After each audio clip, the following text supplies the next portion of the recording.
اللہ بخش کھیتوں کو جاتے ہوئے نیو گولڈ ہاؤس کے سامنے سے گزرا تو چند لمحوں کے لیے شوکیس میں پڑے چمکیلے زیورات دیکھ کر رک گیا۔ اندر بیٹھے ہوئے رفیع اللہ نے آواز لگائی، اندر آ جاؤ اللہ بخش، چائے پی لو۔ اللہ بخش نے اپنی ٹرالی دکان کی ایک طرف کھڑی کی اور ماتھے سے پسینہ پونچھتے ہوئے اندر داخل ہو گیا۔ السلام علیکم، اس نے رفیع اللہ اور وجیہ اللہ کو سلام کیا اور سامنے رکھی ہوئی کشن لگی بینچ پر بیٹھ گیا۔ رفیع اللہ نے چائے کی پیالی سے دیتے ہوئے پوچھا، کیا بات ہے، تم بہت غور سے شیشے میں رکھے ہوئے زیورات دیکھ رہے تھے، کوئی خریداری کا ارادہ ہے کیا؟ ارے نہیں، ہمارے پاس اتنے پیسے کہاں، اللہ بخش نے چائے کا گھونٹ بھرتے ہوئے کہا، دال روٹی ہی چل جائے تو غنیمت ہے۔ ابھی تو فصل ہونے والی ہے، اس مرتبہ بارشوں کی وجہ سے فصل بھی بہت اچھی ہوئی ہے۔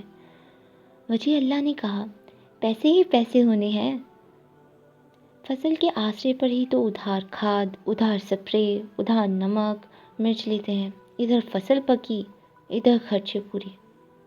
صحیح کہہ رہے ہو، مہنگائی بہت ہو گئی ہے، رفیع اللہ نے کہا۔ اب تو لوگ پرانے زیور ہی پالش کرا کے نئے کر لیتے ہیں، نئے تو کم ہی بنتے ہیں۔ رفیع اللہ، ہر حال میں اللہ کا شکر ادا کرنا چاہیے، وجیہ اللہ نے اپنے چھوٹے بھائی کی سرزنش کرتے بولا۔ بہت سون سے اچھے ہیں۔ اچھا جی، اجازت۔ اللہ بخش نے چائے کی پیالی شیشے کے کاؤنٹر پر رکھی اور سلام کر کے باہر نکل آیا۔ باہر آ کر اس نے اپنی ٹرالی پکڑی اور کھیتوں کی طرف چل دیا۔ مہراب پور ایک چھوٹا سا دیہاتی گاؤں تھا جہاں زیادہ تر کسان آباد تھے جو سارا سال اپنی زمینوں پر محنت کرتے فصل اگاتے تھے۔ گاؤں کی وسط میں ایک چھوٹا سا بازار تھا جس میں مختلف ساز و سامان فروخت کرنے والوں نے دکانیں بنا رکھی تھی۔ کوئی درزی تھا، کوئی جوتے مرمت کرتا تھا، ایک بڑی دکان زرعی آلات کی تھی، ایک نسیم اللہ کی دکان بھی تھی کریانے کی جس میں دال، مسالے، گھی، تیل اور ضروریات کی دیگر چیزیں بھی فروخت ہوتی تھیں۔ انہی دکانوں میں نیو گولڈ ہاؤس، سونے چاندی کے زیورات کی دکان بھی تھی۔ اللہ بخش کو سونے کے زیورات اچھے لگتے تھے۔ جب وہ چھوٹا تھا تب بھی اپنے باپ کے ساتھ بازار گزرتے ہوئے نیو گولڈ ہاؤس کے شیشے کی الماری میں رکھے سونے کے سنہری زیورات اس کو بہت اچھے لگتے تھے، مگر وہ ہمیشہ دکان کے آگے سے سلام دعا کر کے گزر جاتے تھے۔ اسے یاد تھا کہ ایک مرتبہ اس کے باپ نے فصل بہت اچھی ہونے پر اس کی ماں کے لیے چاندی کے 2 کنگن خریدے تھے۔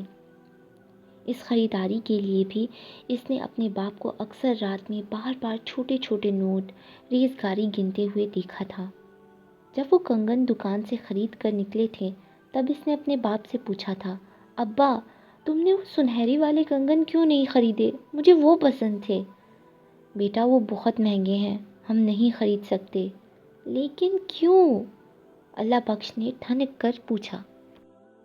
بیٹا، وہ پیلے رنگ کے سنہری زیورات سونے کے ہیں، وہ اتنے مہنگے ہیں کہ ہم جیسے غریب لوگ بس دیکھ ہی سکتے ہیں، اس کے باپ نے بتایا اور کہا، جب تم تھوڑے بڑے ہو جاؤ گے تو پھر ہم دونوں مل کر محنت کریں گے، دگنے پیسے کمائیں گے، پھر پیسے جمع کر کے سونے کے زیورات خریدیں گے۔ اس کے باپ نے سمجھایا۔ ٹھیک ہے، اللہ بخش نے جواب دیا اور دل ہی دل میں فیصلہ کیا کہ وہ بہت سارے پیسے جمع کرے گا اور سونے کے زیورات خریدے گا، مگر اس کے لیے بڑا ہونا ضروری تھا اور بڑا ہونے کے لیے انتظار کرنا پڑتا ہے، لہٰذا وہ انتظار کرنے لگا اپنے بڑے ہونے کا۔ دن گزرتے رہے، اللہ بخش بڑا ہو گیا۔ اب اس کے جوتے چھوٹے ہو گئے تھے، اس لیے جوتے خریدنے کے لیے بچت میں سے پیسے نکالنے پڑے۔ اللہ بخش کوشش کرتا تھا کہ اپنے ابا سے کسی ذاتی ضرورت کے لیے پیسے نہ مانگے، مگر ابا اور اماں کو نہ جانے کیسی خبر ہو جاتی تھی کہ اسے کسی چیز کی ضرورت ہے۔ پرانی کتاب کی جگہ نئی کتاب آ جاتی، پرانے اور پھٹے ہوئے بستے کی جگہ نیا بستہ آ جاتا۔ جب بھی کوئی چیز نہیں آتی تو اللہ بخش کو اپنے باپ سے سوال ہوتا، ابا، یہ تو ہماری بچت میں سے آیا ہے، پھر ہم کیسے زیور لیں گے؟ اللہ بخش کا ابا جو بہت لمبا تھا جھک جاتا اپنے سخت کھردرے ہاتھوں کی انگلیوں سے اس کی گال تھپ تھپاتے ہوئے پیار سے کہتا، یار تو فکر نہ کر، تجھے ان پیسے زیورات کی فکر رہتی ہے، مگر میرا زیور تو تو ہے، تو پڑھ لکھ کر نکھر سنور کے سونے سے زیادہ قیمتی بن جائے گا۔ اس کی ماں ہنسنے لگتی، ان کے پورے کچے گھر میں اماں کی ہنسی گونجنے لگتی۔ دور بندھی ہوئی بکری اپنا سر زور زور سے ہلاتی تو اس کے گلے میں بندھی گھنٹی بھی بجنے لگتی، جیسے وہ بھی ہنس رہی ہو۔ عید، بقرعید، کوئی بھی تہوار ہوتا، اللہ بخش ملنے والے پیسے سنبھال کر رکھتا۔ اس پر اماں اسے ڈانٹتی، لے بھائی، اس کی عمر کے لڑکے چیزیں کھاتے ہیں، شربت پیتے ہیں، بسکٹ ٹافی لیتے ہیں، مگر اس پر تو بس پیسے جمع کرنے کی دھن سوار رہتی ہے۔ اللہ بخش اچھا بچہ تھا، سب سنتا تھا لیکن جواب نہیں دیتا تھا، بس یہ سوچتا تھا کہ پیسہ جمع کروں اور خوب جمع کروں۔ انہی دنوں گاؤں کے قریب ہی جشن آزادی کے سلسلے میں میلہ لگا۔ اس میلے میں جہاں بہت سے کھیل تماشے، جھولے، موت کا کنواں، سرکس وغیرہ تھے، وہیں پہلوانوں کا دنگل بھی تھا۔ اس میلے کے چاروں طرف خوب مشہوری کی گئی تھی۔ ٹانگی پر پہلوانوں کے لیے بڑے بڑے رنگین پوسٹر لگا کر جگہ جگہ کشتی کا اعلان کیا گیا تھا۔ گاؤں کے سب سے بڑے زمیندار چودھری اللہ وسایہ نے پہلوانوں کے لیے سونے کے تاج کا اعلان کیا۔ اس اعلان نے چاروں طرف کھلبلی مچا دی۔ اس سونے کے تاج کی تیاری کا کام نیو گولڈن ہاؤس کو دیا گیا تھا۔ انہوں نے تاج کی خوبصورت سی تصویریں بنا کر جگہ جگہ لگائی تھیں۔ تصویر میں سونے کا سنہری تاج اتنا خوبصورت اور حسین لگ رہا تھا کہ اللہ بخش کا جی چاہ رہا تھا کہ تصویر میں سے ہی ہاتھ بڑھا کر اٹھا لے، مگر تصویر میں سے کوئی چیز کہاں نکل سکتی ہے۔ بس وہ سونے کے تاج کی سنہری تصویروں پر ہاتھ پھیر کر رہ گیا، مگر ہاتھ پھیر کر بھی اس کو بہت اچھا لگا، بڑا مزہ آیا۔ رات بھر وہ تاج کو اپنے خواب میں دیکھتا رہا۔ اس کی اماں نے صبح کہا، رات بھر تو سونے کا تاج پہنا دو، کبھی سر پر ہاتھ لگاتے، اٹھاتے ہٹاتے رہے، کیا خواب دیکھ رہے تھے؟ وہ جھیم گیا۔ اب وہ اماں کو کیا بتاتا کہ رات بھر وہ تاج پہنے پورے گاؤں کو دکھاتا رہا ہے۔ اللہ اللہ کر کے کشتی کے مقابلے کا دن آیا۔ کئی پہلوان آس پاس کے علاقوں سے سونے کے تاج کے لیے مقابلے میں حصہ لینے آئے تھے۔ دنگل والے میدان میں لوگوں کا جھمگٹ لگا ہوا تھا۔ اپنے اپنے پسندیدہ پہلوانوں کی حوصلہ افزائی کے لیے لوگ گلے پھاڑ پھاڑ کر چیخ رہے تھے، حوصلہ افزائی کر رہے تھے۔ ایک طرف لاؤڈ سپیکر پر قومی ترانے لگے ہوئے تھے، کہیں جھولے چلنے کی چرخ چرخ آوازیں مل کر ایک پرجوش سما پیدا کر رہی تھی۔ پنڈال کے ساتھ ہی ایک دو گھوڑے والی سفید بگھی کھڑی تھی جس پر جیتنے والی ٹیم کو بٹھایا جانا تھا۔ پنڈال میں ایک طرف اونچا سا سٹیج بنا ہوا تھا جس پر زمیندار اللہ وسایہ اور دیگر معززین بیٹھے تھے۔ ایک زبردست مقابلے کے بعد بلّا پہلوان کی ٹیم جیت گئی۔ بلّا پہلوان لمبا چوڑا بڑے سے سر والا پہلوان تھا جو دکھنے میں بہت خوبصورت لگتا تھا۔ دوسرے پہلوانوں کی طرح اس کا پیٹ لٹکا ہوا نہیں تھا، وہ ہر اعتبار سے ایک شاندار پہلوان دکھائی دے رہا تھا۔ زمیندار اللہ وسایہ نے بلّا پہلوان کو سونے کا تاج پہنایا تو سارا پنڈال نعروں اور تالیوں سے گونج اٹھا۔ اس کے بعد بلّا پہلوان کو بگھی میں بٹھا کر پورے علاقے کا چکر لگوایا گیا۔ بلّا پہلوان شاندار بگھی میں کسی بادشاہ کی طرح تنا ہوا کھڑا تھا۔ اس وقت اللہ بخش کو اپنے باپ کے لمبے قد کا بڑا فائدہ ہوا۔ اس کے ابا نے اس کو کندھے پر بٹھایا اور بگھی کے ساتھ ساتھ دوڑنے کے انداز میں چلتا رہا۔ یہ سارا منظر، پہلوان اور اس پر رکھا ہوا سنہری سونے کا تاج اللہ بخش کے دل میں کھپ گیا۔ اس نے فیصلہ کیا کہ وہ بڑا ہو کر کسی بھی طرح ہو سونے کا تاج ضرور خریدے گا اور بگھی میں بیٹھ کر سارے گاؤں کا چکر لگائے گا۔ دن گزرتے رہے۔ بعض مرتبہ ایسا ہوتا کہ جوں جوں دن گزرتے جاتے ہیں خواہشات اور تمنائیں کمزور پڑتی جاتی ہیں۔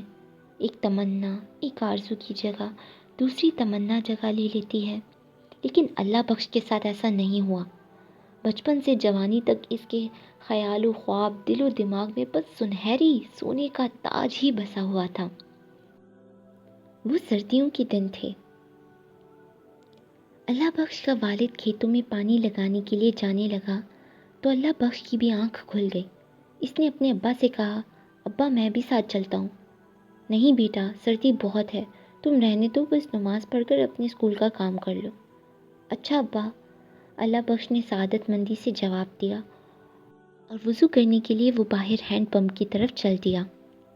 نماز پڑھ کر وہ اپنے اسکول کا سبق یاد کرنے لگا۔ سورج ہلکا ہلکا نکلا ہی تھا کہ اچانک گھر کے باہر شور سنائی دیا۔ اس کی ماں تیزی سے باہر نکلی اور ساتھ ہی اس کی چیخ سنائی دی، ہائے میرے ربا! اللہ بخش ننگے پیر باہر کی جانب دوڑا۔ باہر بہت سے لوگ چارپائی کے گرد گھیرے ڈالے کھڑے تھے۔ چارپائی پر اس کے ابا لیٹے ہوئے تھے، چپ چاپ۔ ابا، ابا! اللہ بخش کا دل بڑے زور سے دھڑکا۔ وہ باپ کی چارپائی کی طرف جھکا۔ بخشو چاچا نے اسے سنبھالا۔ صبر کرو بیٹا، اللہ سائیں کو یہی منظور تھا۔ کیا ہوا میرے ابا کو؟ اللہ بخش نے بچے کی طرح مچلتے ہوئے پوچھا۔ رامو کسائی نے کہا، تمہارے ابا کو کھیت میں پانی لگاتے ہوئے سانپ نے ڈس لیا۔ اتنا زہریلا تھا کہ جب تک ڈسپینسری لے جاتے راستے میں ہی مر گیا۔ گاؤں کے سارے لوگ افسردہ تھے۔ اللہ بخش کا والد بہت اچھا، ہنسمکھ اور سب کے دکھ درد میں کام آنے والا تھا۔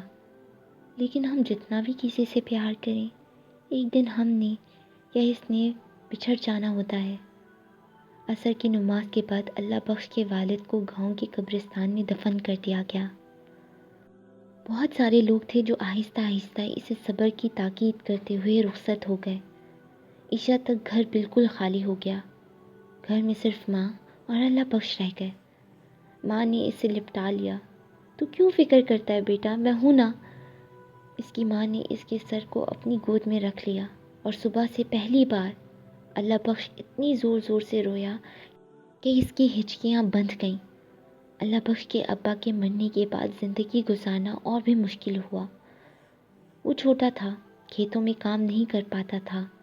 ماں اس کا ہاتھ بٹاتی تھی، گاؤں والے بھی تھوڑا بہت مدد کر دیتے تھے، مگر وہ ابا کے دور والی بات کہاں تھی۔ دن گزرتے گئے، اللہ بخش بڑا ہوتا گیا۔ بہت سے لوگ اللہ بخش کے ابا کو بھول گئے تھے، مگر اللہ بخش نے اپنے ابا کو نہیں بھلایا۔ وہ ہمیشہ خواب میں دیکھتا اس کے ابا اس کو کندھے پر بٹھا کر پہلوان والی بگھی کے ساتھ ساتھ دوڑ رہے تھے اور سونے کا تاج دھوپ کی کرنوں سے چمچم کر رہا ہے۔ اللہ بخش بڑا ہو گیا، ماں بھی بوڑھی ہو گئی تھی۔ اس سے اب کام نہیں ہوتا تھا۔ اللہ بخش سارا دن کبھی کھیتوں میں ہوتا، کبھی کسی کے باغ کی رکھوالی پر، کبھی جانوروں کے لیے گھاس کاٹتا رہتا۔ ماں اکیلی رہتی۔ پھر اس کی ماں نے فیصلہ کیا کہ اللہ بخش کی شادی کر دی جائے۔ گاؤں میں سب کے حالات ایک ہی جیسے ہوتے ہیں۔ اللہ بخش کی ایک رشتے کی خالہ کی بیٹی سے شادی کر دی گئی۔ اس شادی پر اس کی ماں نے اپنی بہو کو تحفے میں چاندی کے وہی کنگن دیے جو اللہ بخش کے باپ نے اس کے بچپن میں اس کے ساتھ جا کر خریدے تھے۔ اللہ بخش کا دل شدت سے چاہا کہ کاش اس کی شادی کے موقع پر کوئی اس کو سونے کا تاج تحفے میں دے دیتا، مگر بھلا کون دیتا؟ سب کے حالات ایک ہی جیسے ہوتے ہیں۔ شادی ہو گئی۔ بس میری ایک ہی خواہش ہے کہ مرنے سے پہلے اللہ بخش کا بیٹا دیکھ لوں، اپنا پوتا دیکھ لوں۔ اللہ بخش کی ماں دعا کرتی اور اپنی خواہش کا اظہار کرتی۔ اللہ بخش ہنستا اور سوچتا کہ اللہ میاں بس میری ماں کو اچھا کر دیں، اس سے زیادہ مجھے اور کیا چاہیے۔ اللہ میاں نے ماں کی سن لی اور اللہ بخش کے ہاں ایک خوبصورت سا بچہ پیدا ہوا۔ اس کی خوشی اتنی تھی کہ اس نے سونے کے تاج کے بچائے ہوئے پیسے کو بچے کے کپڑوں، کھلونوں اور گاؤں بھر میں لڈو بانٹنے میں خرچ کر دیا۔ تب اللہ بخش کو احساس ہوا کہ ابا کو اس کے اوپر پیسے خرچ کرنے پر کیوں ہنسی آتی تھی۔ وہ ہنسی خوشی کی ہوتی تھی۔ کہتے ہیں کہ وقت اپنے آپ کو دہراتا ہے۔ ایسا ہی اللہ بخش کے ساتھ ہوا۔ اس کا بیٹا 4.5 سال کا ہوا ہی تھا کہ اللہ بخش بھی کھیتوں میں پانی لگاتے ہوئے سانپ کے ڈسنے سے فوت ہو گیا۔ حسب معمول گاؤں کی ڈسپینسری میں سانپ کے کاٹنے کی ویکسین نہیں تھی۔ مرتے وقت اللہ بخش کی آنکھوں میں دو ہی تصویریں تھیں، ایک اپنے بیٹے رسول بخش کی اور دوسری تصویر سونے کے سنہری تاج کی۔ اللہ بخش کو اپنے والد کے ساتھ گاؤں کے قبرستان میں دفن کر دیا گیا۔ اللہ بخش کے مرنے کے بعد زندگی اور بھی مشکل ہو گئی۔ اللہ بخش کی بڑی خواہش تھی کہ بیٹے کو پڑھائے لکھائے، مگر جب کھانے کے لالے پڑتے ہیں تو پڑھائی لکھائی کہاں سوچتی ہے۔ گاؤں کے مولوی صاحب نے اللہ بخش کی بیوی سے کہا، بیٹی اگر اسکول نہیں بھیج سکتی تو مسجد بھیج دو، قرآن شریف پڑھ لے گا تو اردو پڑھنا بھی آ جائے گی، ورنہ گلیوں میں پھر پھر کر آوارہ ہو جائے گا۔ بات اللہ بخش کی بیوی کو سمجھ آ گئی۔ دوسرے ہی دن اس نے نہلا دھلا کر سپارہ پڑھانے مسجد میں بٹھا دیا۔ نورانی قاعدہ مولوی صاحب نے اپنے پاس سے مہیا کر دیا۔ دن گزرتے رہے۔ اللہ بخش کے بیٹے رسول بخش کا ذہن اچھا تھا۔ اس نے 6 ماہ میں نورانی قاعدہ ختم کر لیا اور 1.5 سال میں قرآن مجید ناظرہ ختم کر لیا۔ مولوی صاحب رسول بخش کو اپنے بیٹے کی طرح چاہتے تھے۔ انہوں نے کہا، اگر تم قرآن شریف حفظ کر لو تو بہت اچھا ہوگا، تمہارا ذہن بہت اچھا ہے۔ رسول بخش حفظ کرنے میں جٹ گیا۔ دن رات صبح شام وہ بس حفظ کرنے میں لگا رہتا۔ 9 برس کی عمر میں اس نے قرآن مجید حفظ کر لیا۔ جس دن اس کا حفظ مکمل ہوا وہ مسجد سے فارغ ہو کر باپ کی قبر پر گیا۔ اس کے ابا اللہ بخش اور دادا کریم بخش کی قبر ساتھ ساتھ تھیں۔ وہ قبر کے پاؤں کی طرف بیٹھ گیا۔ اس نے بڑی خوش الحانی سے ایصال ثواب کے لیے سورہ رحمان کی تلاوت شروع کی۔ قبرستان کی شام، ٹھنڈی ٹھنڈی ہوا، تلاوت کا سرور، پتہ نہیں کب اور کیسے رسول بخش کی آنکھ لگ گئی۔ اس نے دیکھا کہ ایک بہت بڑا دربار لگایا ہوا ہے جس میں سینکڑوں لوگ موجود ہیں اور ایک جانب بہت خوبصورت ہیرے موتیوں سے جڑی کرسی رکھی ہے۔ پھر اس نے دیکھا کہ اس کے ابا اللہ بخش نہایت خوش سفید رنگ کے شاندار جوڑے میں آ رہے ہیں۔ ان کے دائیں بائیں بہت سے لوگ ہیں، وہ سب آ کر کرسی تک رک جاتے ہیں۔